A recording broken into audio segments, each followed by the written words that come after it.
बिस्मिल्लाहिर्रहमानिर्रहीम। अस्सलाम वालेकुम डियर स्टूडेंट्स, आपको computer science second year lecture 9 में खुशामदीद कहते हैं। डियर स्टूडेंट्स, हम सी लैंग्वेज में मुख्तलिफ़ फंक्शंस के बारे में बात कर रहे हैं। इस लेक्चर में हम इनपुट फंक्शन की बात करेंगे। लास्ट लेक्चर में भी हमने इनपुट फंक्शन स्कैनएफ के बारे में हमने बात की थी। तो डियर स्टूडेंट्स, आज हम अपने इनपुट फंक्शन को कंपाइलर के ऊपर एग्जीक्यूट करके देखेंगे और इसके सारी जो सिंटैक्स है उसको अच्छे तरीके से समझने की कोशिश करेंगे। डियर स्टूडेंट्स, कंपाइलर को इस्तेमाल करने से पहले हम अपने प्रोग्राम का एक रिव्यू देख लेते हैं कि बेसिकली हमारे पास स्कैनएफ फंक्शन क्या है और स्कैनएफ फंक्शन को हम किस तरह से इस्तेमाल करते हैं। डियर स्टूडेंट्स, सी लैंग्वेज के अंदर बेसिकली हमारे पास स्कैनएफ का फंक्शन यूज़र से इनपुट हासिल करने के लिए इस्तेमाल किया जाता है। जब भी हमने यूज़र से कोई भी वैल्यू मांगनी होती है उसके लिए हम हमेशा स्कैनएफ का फंक्शन इस्तेमाल करते हैं। डियर स्टूडेंट्स, हमारे पास बहुत सारे प्रोग्राम्स ऐसे होते हैं जिसमें हमने यूज़र से कोई ना कोई वैल्यू मांगनी होती है। फॉर एग्ज़ाम्पल, अगर हम एक कैलकुलेटर बनाते हैं तो कैलकुलेटर के अंदर यूज़र से वैल्यूज़ और उसके जो ऑपरेशंस हैं वो बेसिकली यूज़र से मांगे जाते हैं और उन वैल्यूज़ और ऑपरेशंस के मुताबिक रिज़ल्ट्स जनरेट करके दिए जाते हैं। इसी तरह यूज़र से उसका नाम के बारे में पूछना, एज के बारे में, मार्क्स के बारे में, ये सारे काम करने के लिए हमें एक इनपुट फंक्शन की ज़रूरत होती है। सी लैंग्वेज के अंदर हमारे पास स्कैनएफ का फंक्शन यही काम करता है। तो स्कैनएफ के फंक्शन के अंदर हम बेसिकली कुछ वेरिएबल्स डिक्लेयर कर देते हैं और हमारे यूज़र जो भी वैल्यूज़ कीबोर्ड से एंटर करता है वो उन वेरिएबल्स के अंदर वैल्यूज़ को महफूज कर लिया जाता है। हमारे पास सी लैंग्वेज के अंदर इनपुट करने के लिए और भी फंक्शंस मौजूद हैं, लेकिन हम आम तौर पे ज़्यादातर स्कैनएफ के फंक्शन को ही यूज़र से इनपुट करने के लिए इस्तेमाल करते हैं। ये स्टूडेंट्स, हमारे पास स्कैनएफ का जो सिंटैक्स है वो बेसिकली दो हिस्सों के ऊपर मुश्तमिल है। सबसे पहले हम स्कैनएफ लिखते हैं। स्कैनएफ को हम स्मॉल कैप्स में हमेशा लिखते हैं। इसके बाद छोटी ब्रैकेट लिखी जाती है। इसका जो पहला हिस्सा है वो बेसिकली फॉर्मेट स्ट्रिंग कहलाता है। फॉर्मेट स्ट्रिंग लिखने के बाद हम एक कॉमा यहाँ पे लगा देते हैं। कॉमा लगाने के बाद हमारे पास एड्रेस ऑपरेटर लिखा जाता है। एड्रेस ऑपरेटर के बाद वेरिएबल्स आ जाते हैं। अगर हम 2 वैल्यूज़ यूज़र से इनपुट करवाना चाहते हैं तो 2 वेरिएबल्स, अगर 10 वैल्यूज़ यूज़र से एंटर करवाना चाहते हैं तो इसकी वेरिएबल्स की तादाद 10 हो जाएगी। तो जितने नंबर ऑफ़ वेरिएबल्स हमें चाहिए होंगे हम यहाँ पर एड्रेस ऑपरेटर के साथ उनको लिखते जाएंगे और कॉमा के साथ सारे वेरिएबल्स सेपरेटली मेंशन किए जाएंगे। डियर स्टूडेंट्स, हमारे पास सिंटैक्स में जो पहला हिस्सा है फॉर्मेट स्ट्रिंग, ये बेसिकली हमारे पास डबल कोटेशन के अंदर लिखा जाता है। जब भी हम इस पहले हिस्से को लिखेंगे इसको हम हमेशा डबल कोटेशन के अंदर ही लिखेंगे। इसके बाद जो हमारे पास दूसरा हिस्सा है वो बेसिकली हमारे पास इसके फॉर्मेट स्ट्रिंग्स बेसिकली हमारे पास बहुत सारे वेरिएबल्स होते हैं। जिस तरह हमने 4 वेरिएबल्स के बारे में बात की थी। इंटीजर, उसके लिए हम %d, फ्लोट उसके लिए हम %f, कैरेक्टर उसके लिए %c और स्ट्रिंग उसके लिए हम %s जो है वो हम इस्तेमाल करते हैं। तो इन 4 फॉर्मेट स्पेसिफायर्स में से हम फॉर्मेट स्पेसिफायर्स यहाँ पर लिखेंगे। स्टूडेंट्स, इसके बाद हमारे पास जो दूसरा हिस्सा है वो बेसिकली वेरिएबल्स के ऊपर मुश्तमिल होता है।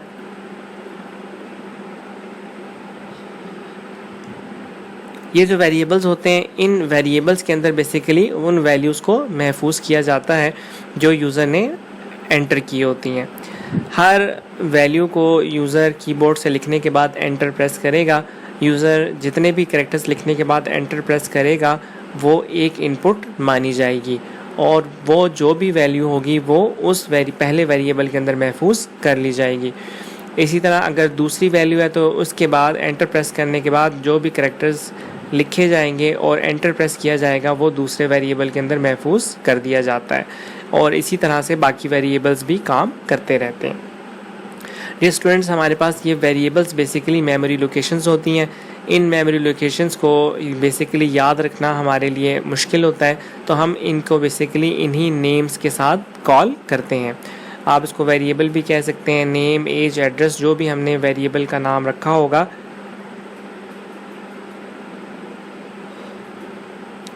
बेसिकली हम उसी वेरिएबल के नाम के साथ ही हम उसको कॉल कर सकते हैं। हर वेरिएबल के साथ आपको यहाँ पर एक सिंबल, इसको हम एम्परसेंड साइन भी कहते हैं, ये और ये एड्रेस ऑपरेटर भी कहलाता है, ये लिखना ज़रूरी होता है।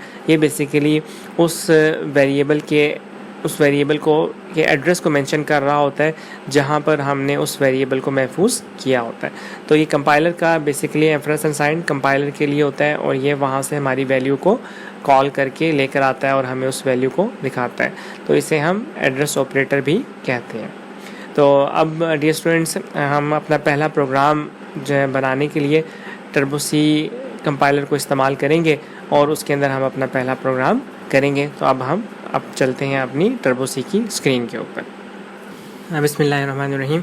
अस्सलाम वालेकुम डियर स्टूडेंट्स, हम अपना पहला प्रोग्राम स्कैनफ के लिए हम टर्बो सी के कंपाइलर में को हम इस्तेमाल कर रहे हैं। सबसे पहले हमने यहाँ पर एक प्रोग्राम, हमें इसकी डिस्क्रिप्शन यहाँ पर लिखी गई है।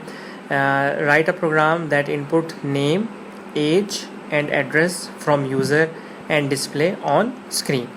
इस प्रोग्राम के अंदर हमसे यूज़र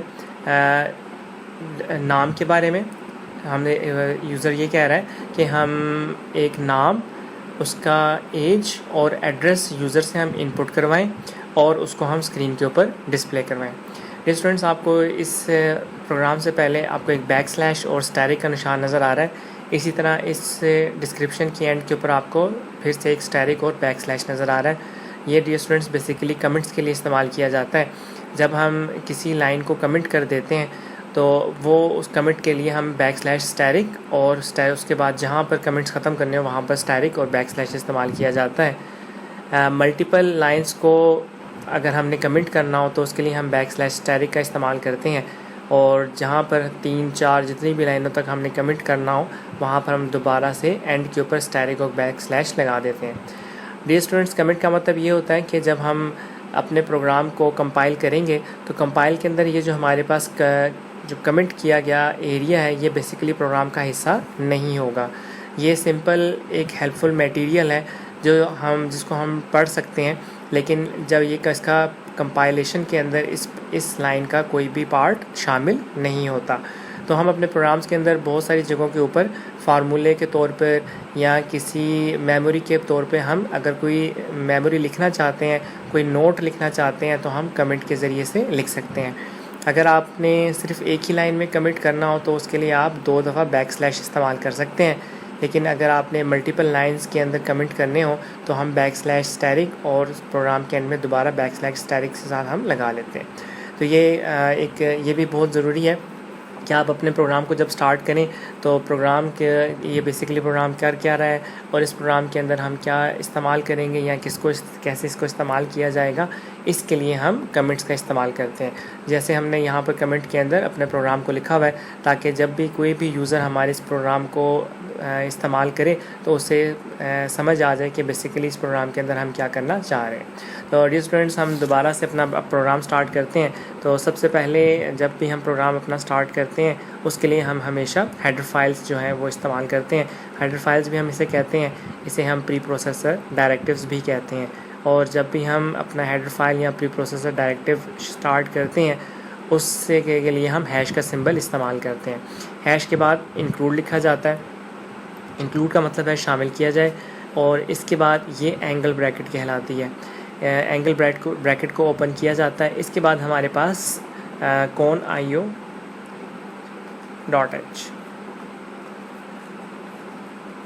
ये हमारे पास एक हेडर फाइल है कॉन IO .h। इसी तरह हम एक और हेडर फाइल हैश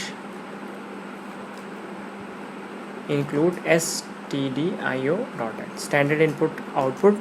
इसके अंदर हमारे पास जो है वो बहुत सारे इनपुट के फंक्शंस हमारे पास, जिस तरह हम scan f, print f, clear screen, get ch वगैरह हम प्रोग्राम्स लिखते हैं, वो सारे के सारे इन दोनों हेडर फाइल्स के अंदर शामिल होते हैं।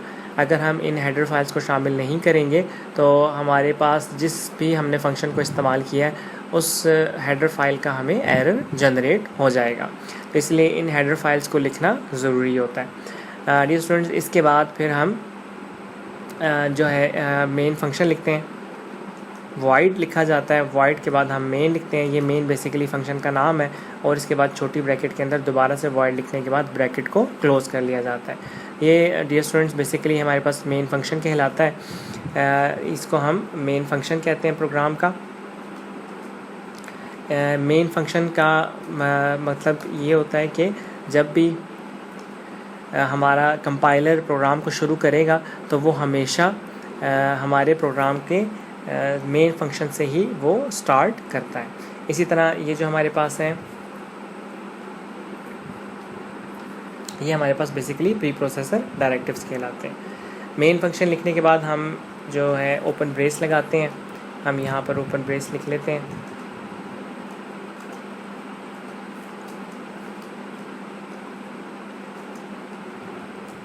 ये हमारे पास ओपन ब्रेस कहलाती है। इसके बाद फिर हम थोड़ा सा फासला रखते हैं, टैब दे लेते हैं। हम टैब के बाद अब हमारा जो प्रोग्राम है बेसिकली इसके अंदर हमें वेरिएबल्स की ज़रूरत है। इसमें हमें 3 वेरिएबल्स चाहिए होंगे। एक वेरिएबल हमें नेम के लिए चाहिए, एक वेरिएबल हमें एड्रेस के लिए चाहिए और एक वेरिएबल हमें एज के लिए चाहिए। तो हम अपने प्रोग्राम के अंदर सबसे पहले वेरिएबल्स को डिक्लेयर करते हैं। अब जैसा कि हमें मालूम है कि हमारे पास जो नेम है और जो एड्रेस है ये दोनों बेसिकली मुख्तलिफ़ कैरेक्टर्स के ऊपर डिपेंड करते हैं। नेम के अंदर हमारे पास अल्फ़ाबेट्स शामिल होंगे और हमारे पास एड्रेस के अंदर अल्फ़ाबेट्स भी शामिल हो सकते हैं, नंबर्स भी शामिल हो सकते हैं और सिंबल्स भी शामिल हो सकते हैं। जबकि एज के अंदर हमारे पास सिर्फ न्यूमेरिक डाटा ही शामिल होगा। अब क्योंकि हमारे पास डाटा टाइप हमने सबसे पहले अपने वेरिएबल्स को सिलेक्ट करने के लिए हमने डाटा टाइप्स हमने सेलेक्ट करनी है, तो हम नेम के लिए और एड्रेस के लिए कैरेक्टर डाटा टाइप को हम सिलेक्ट करेंगे। क्योंकि 4 डाटा टाइप हमारे पास एक ऐसी डाटा टाइप है जिसके अंदर हम अल्फ़ाबेट्स, नंबर्स और सिंबल्स ये सारे के सारे हम लिख सकते हैं। तो सबसे पहले वेरिएबल हमें नेम के लिए चाहिए, तो उसके लिए हम सबसे पहले वेरिएबल का जो नाम है हम उसे नेम लिख लेते हैं। ये स्टूडेंट, इसके बाद हम एक दरमियानी मिडल ब्रैकेट लगाएंगे। मिडल ब्रैकेट के अंदर हम इसके अंदर आप कोई भी वैल्यू इसमें लिख सकते हैं।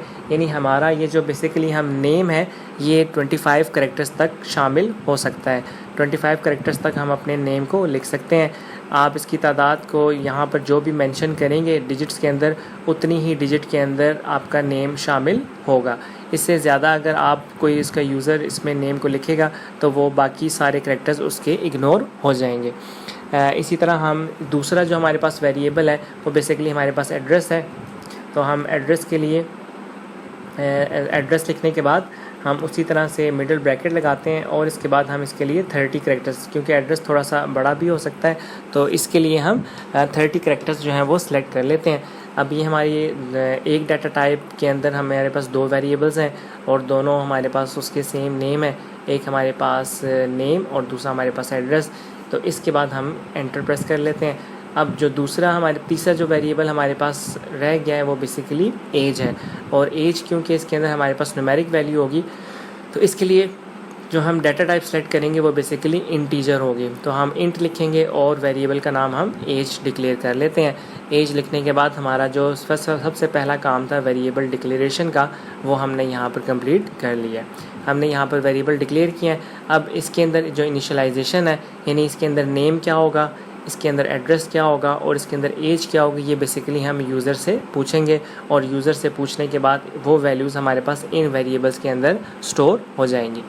तो डियर स्टूडेंट्स, इसके बाद हम क्लियर स्क्रीन लिख लेते हैं। क्लियर स्क्रीन का फंक्शन बेसिकली हमारे जब हम अपने प्रोग्राम को कंपाइल करेंगे, अगर इसमें पहले से ही कोई प्रोग्राम मौजूद हुआ तो ये उसकी स्क्रीन को पहले साफ़ करेगा और उसके बाद हमें अपनी आउटपुट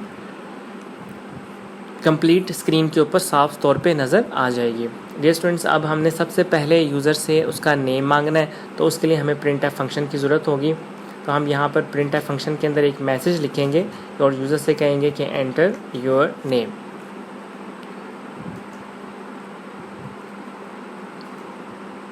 एंटर योर नेम लिखने के बाद हम डबल कोटेशन लगाएंगे और उसके बाद हम ये ब्रैकेट लगाने के बाद टर्मिनेटर लगा देंगे। इसका मतलब ये है कि बेसिकली हम यूज़र से उसका नाम पूछ रहे हैं कि वो अपना नाम यहाँ पर बताए, कि अपना नाम एंटर करें यहाँ पर। अब प्रिंट एफ के साथ ही हम स्कैन एफ का फंक्शन इस्तेमाल करेंगे। स्कैन एफ फंक्शन को इस्तेमाल करने के लिए हमने स्कैन एफ लिखा, इसके बाद छोटी ब्रैकेट डबल कोटेशन, और फिर इसके बाद हम जो डाटा टाइप है वो बेसिकली हमारे पास जो है ये स्ट्रिंग हमने इस्तेमाल की है। एक से ज़्यादा कैरेक्टर क्योंकि इसके अंदर होंगे तो हम यहाँ पर %s लिखेंगे और डबल कोटेशन लगाने के बाद हम कॉमा लगा देंगे, और जब यूज़र हमारा नाम अपना नाम एंटर करेगा तो हम उसको नेम की वेरिएबल के अंदर स्टोर कर लेंगे। इसके बाद हम सेमीकोलन लगा लेंगे। तो डियर स्टूडेंट्स, जैसे ही यूज़र कोई भी नाम लिखने के बाद एंटर प्रेस करेगा तो जो भी नाम होगा वो बेसिकली इस नेम वेरिएबल के अंदर स्टोर हो चुका होगा। इसके बाद हमारे पास दूसरा काम यूज़र से एड्रेस मांगना है, तो हम दोबारा से मैसेज लिखेंगे enter your address double quotation और सेमीकोलन। साथ ही हम स्कैन एफ का फंक्शन इस्तेमाल करेंगे। स्कैन एफ के अंदर उसी तरह से, क्योंकि ये हमारे पास स्ट्रिंग वेरिएबल है, तो हम यहाँ पर %s डबल कोटेशन बंद कॉमा, और अब हमारे पास ADDRESS जो स्पेल आपने ऊपर वेरिएबल्स के लिखे होंगे आपने वही जो है स्पेलिंग आपने वहाँ पर लिखने हैं। डियर स्टूडेंट्स, हमारे पास जब भी हम वेरिएबल्स स्कैन एफ के अंदर वेरिएबल्स का नाम जब भी हम लिखेंगे तो उससे पहले हमने हमेशा एम्परसेंड का साइन या एड्रेस ऑपरेटर हमने लाजमी लिखना होता है। इसके बाद हमारे पास हम आखिर में सेमीकोलन लगा लेंगे। स्टूडेंट, इसके बाद हमारे पास तीसरी वैल्यू हम दोबारा से लिखेंगे यूज़र से। अब हम उसका एज पूछेंगे, यूज़र से कहेंगे कि वो अपनी एज एंटर करें। Enter your age double quotation bracket बंद सेमीकोलन। Scan F.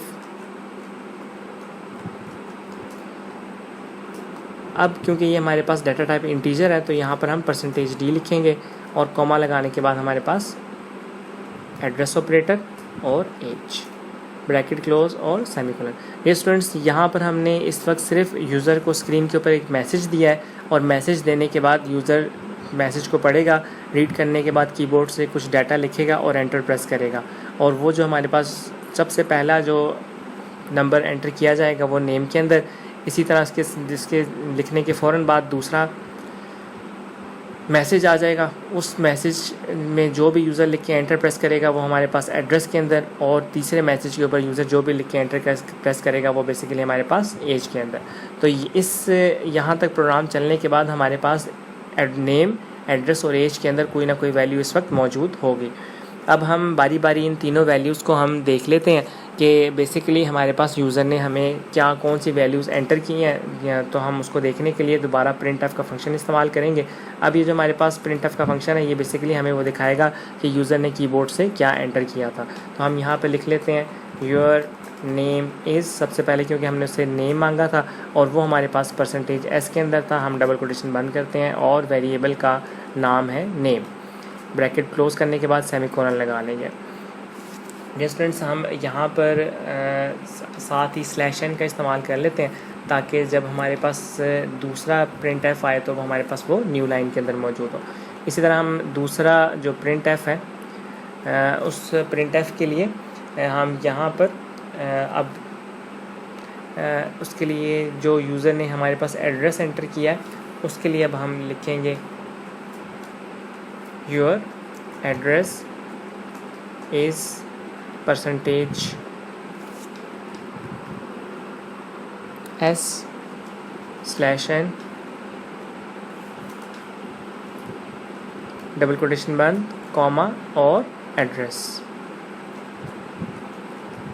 ब्रैकेट बंद सेमीकोलन। इसी तरह हम print F double quotation your age is %d, क्योंकि यहाँ पर हमारे पास ये डाटा टाइप %d है, डबल कोटेशन बंद, कॉमा AG, ब्रैकेट बंद करेंगे। सेमीकोलन लगाने के बाद हमारे पास प्रोग्राम यहाँ पर ख़त्म हो गया है, तो इसके लिए हम एंड के ऊपर गेट ch लिखेंगे, ताकि जब हम प्रोग्राम को एग्जीक्यूट करें तो हमारा प्रोग्राम कुछ देर के लिए यहाँ पर रुक जाए, और ये हमारे पास यहाँ पर क्लोज ब्रेस हो जाएगी। क्लोज ब्रेस लगाने के बाद हमारा प्रोग्राम यहाँ पर कंप्लीट हो गया। ये स्टूडेंट्स, अब हम अपने प्रोग्राम को रन एग्जीक्यूट करके देखेंगे जो हमने वैल्यूज़ लिखी थी। तो इसके लिए हम सबसे पहले कंपाइल पे जाएंगे। कंपाइल करने के बाद Alt F9 प्रेस करेंगे। Alt F9 जैसे प्रेस करेंगे यहाँ पर आपको सारा मैसेज आ जाएगा।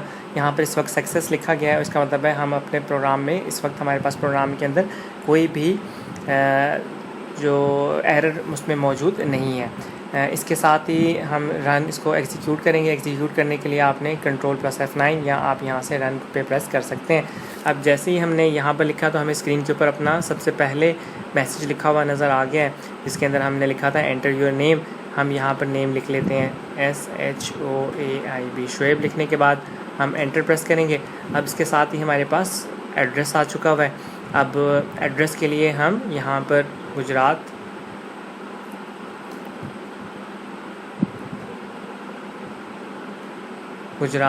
के लिख लेते हैं, और इसके बाद इसमें आप नंबर सिंबल्स भी लिख सकते हैं, और इसके बाद एज लिख लेते हैं। हम यहाँ पर एज 25 लिखने के बाद एंटर प्रेस करेंगे।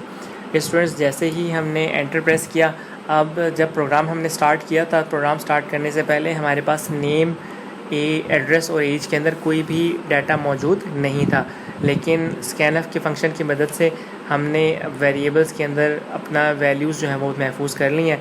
अब प्रिंटफ के अंदर हमें यहाँ पर मैसेज नज़र आ रहा है, योर नेम इज़ शोएब। ये बेसिकली हमने कीबोर्ड से लिखा था, जो हमारे पास इस वक्त नेम के अंदर वेरिएबल महफूज हो चुका है। इसी तरह एड्रेस के अंदर गुजरात, ये भी वही हमारे पास है जिसको हमने कीबोर्ड की मदद से लिखा था और एंटर किया था, और अब ये भी हमारे पास उस वेरिएबल के अंदर महफूज हो चुका है। और तीसरा हमारे पास योर एज, वो हमने 25 लिखी थी, और इस वक्त हमारे पास एज के अंदर 25 महफूज हो चुका है। तो डियर स्टूडेंट्स, इसमें हम इस प्रोग्राम में हमने तीनों वेरिएबल्स यूज़र से मांगे। यूज़र हमें जो भी वैल्यू यहाँ पर देगा वो स्कैनफ के फंक्शन की मदद से उस वेरिएबल के अंदर महफूज हो जाएगी, और उसके बाद हम उसको अपनी स्क्रीन के ऊपर बड़ी आसानी के साथ देख सकते हैं। तो डियर स्टूडेंट्स, हम अब किसी भी की को प्रेस करने के साथ ही हम अपने दोबारा से स्क्रीन के ऊपर वापस चले जाएंगे।